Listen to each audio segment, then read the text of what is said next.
My name is Sam Blaisline. Welcome to my YouTube channel. Yeah, it's Saturday, Valentine's Day. So I had a chance here to turn a small project into a big project. This is my 2006 Chevy 3500 railroad truck. It has rail gear on to do track inspections. And the truck almost has 500,000 on. It's getting real close to it. And 3 weeks ago, I turned around. I went to go start the truck and realized the starter's getting weak. It left me some telltale signs that it was going bad. So, needless to say, on a Sunday, 2 weeks ago, it left me sit right in front of the house. So, I turned around, got online, and do some searching around on YouTube about how to change out the starter on a 6.0 Chevy. And I never realized this, and nobody ever even talked about it, but on the wire loom coming down to the starter itself, you have the purple trigger wire that goes to the solenoid. You have a hot lug, which is a hot wire, and then you have the crank sensor wire that clips onto the crank sensor, which is in behind the starter, which I had no idea that's where it was on the 6.0 engine, and nobody never really said anything about that.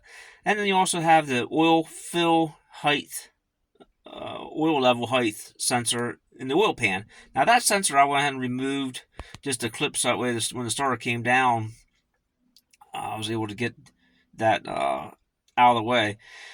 Well, what I didn't know is when I put the starter back up in, I went ahead and actually disconnected by mistake, and I didn't know I did it, the crank sensor wire.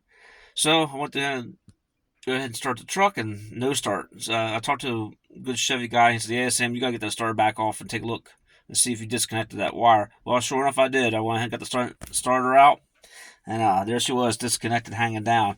So I went ahead and put the wire clip back on the crank sensor, and went ahead and I had to move the oil transmission lines, which is these lines right here.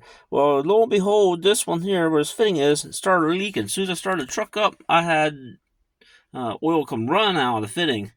For me moving the wire, moving everything around, moving the lines around, it was coming right out of that fitting like it was no tomorrow. Couldn't move the truck, couldn't do anything. The truck was pretty well trapped right here. So I turned around, thought about how I'm gonna get up in here because this is the exhaust system right here. This is the exhaust, and then you also have the frame, and then you have the heat shield. There was no way of getting to these fittings, so I turned around and said, "Well, there's one way of doing this. Make a hole in the tunnel." So I turned around and bought fire blankets. I covered all this with fire blankets to make sure everything was all covered up. And what I did is I went ahead and removed the passenger seat, got that out.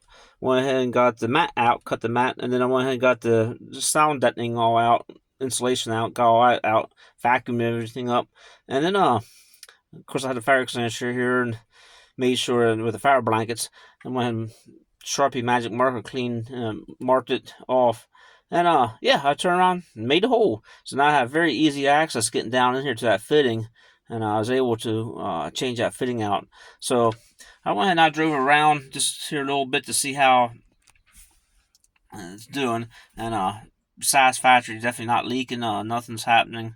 So what I'm going to do is I'll get some flat pieces of steel now, and I'll make a framework around this whole tunnel area, and I'll put the piece back in and put some type of sealant around so that way fumes and everything that way can't come up inside the cab then. But yeah, I turn around, my 2006 Chevy here now has a piece missing out of the tunnel here where I can actually work on the transmission. Yeah, I can get in here and do anything I need to now on top of the transmission. If I need to get them to the bolts, well, that's one thing about this transmission. This transmission will have to come back out.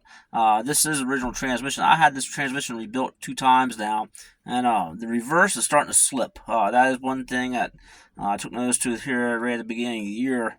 In January, when I go in reverse, I can feel the transmission slipping, so I just baby it. That's one thing I'm trying to be reckless with if I can help it.